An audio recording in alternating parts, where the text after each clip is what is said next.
Welcome back to the Brazuca Clubhouse. And if you're new here, hi, I'm Bea, an artist in the making, an immigrant, and apparently a podcaster now too. Still feels weird saying that out loud, but I'll get used to it.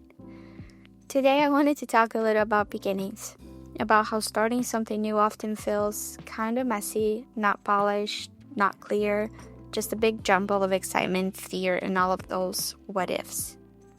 So let me tell you a quick story. When I first thought about starting the Brazuca clothing line, I was terrified. I had my designs, I was proud of them, like really proud.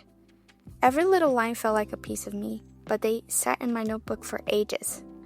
I kept thinking, what if no one likes it? What if I'm the only one who sees something beautiful in this? What if I'm just wrong? Luckily, a few dear friends gave me a little push.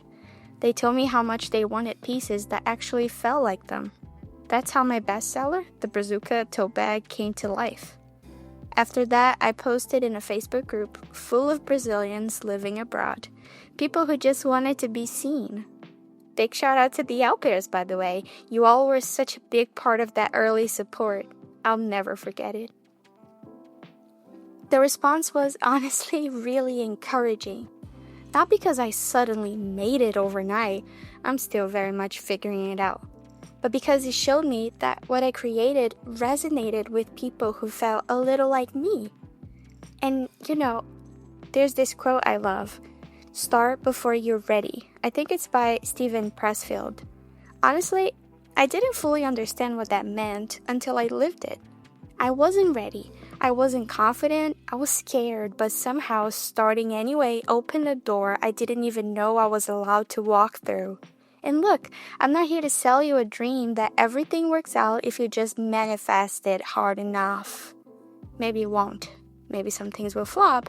Maybe this podcast will, and I'm just some crazy lady talking by herself in her home studio to no one. Who knows? But you know what's scarier than failing? Living with that tiny, nagging what if in the back of your mind. Here's what I've learned. You don't fail by trying. You learn, you grow, you evolve, and that feeling of knowing you went for it, no one can take that away from you. Honestly, a lot of the best parts of my life have started from random impulses. Take Maple, for example. My husband and I always knew we wanted a dog, but we kept waiting. Bigger place, steadier jobs, perfect timing, responsible adult things.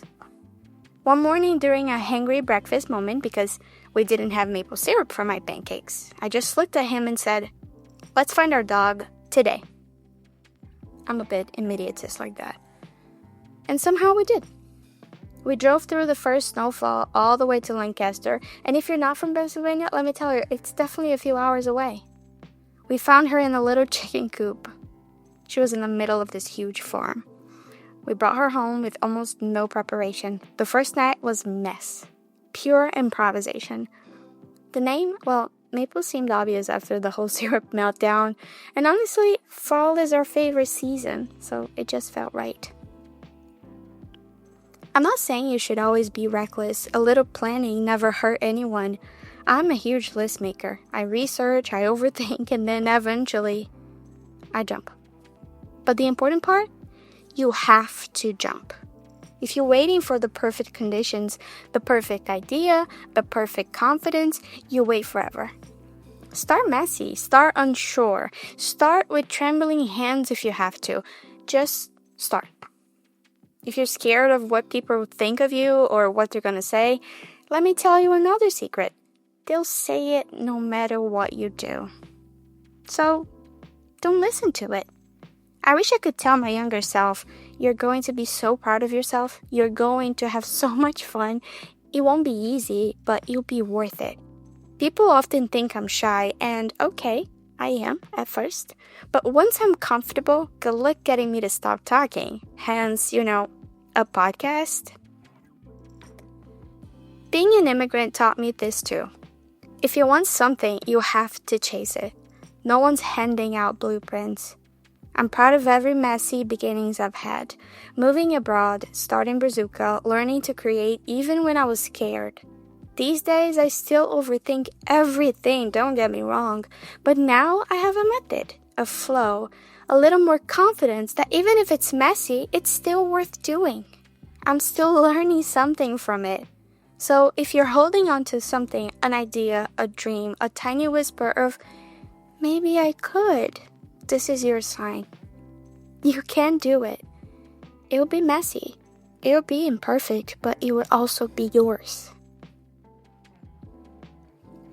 Thanks for hanging out with me. New episodes of Brazuca Clubhouse drop every Friday night. Follow the podcast if you want to stay cozy with me, and you can always find me on Instagram at Brazuca Illustrations or at brazucaillustrations.com. See you next time.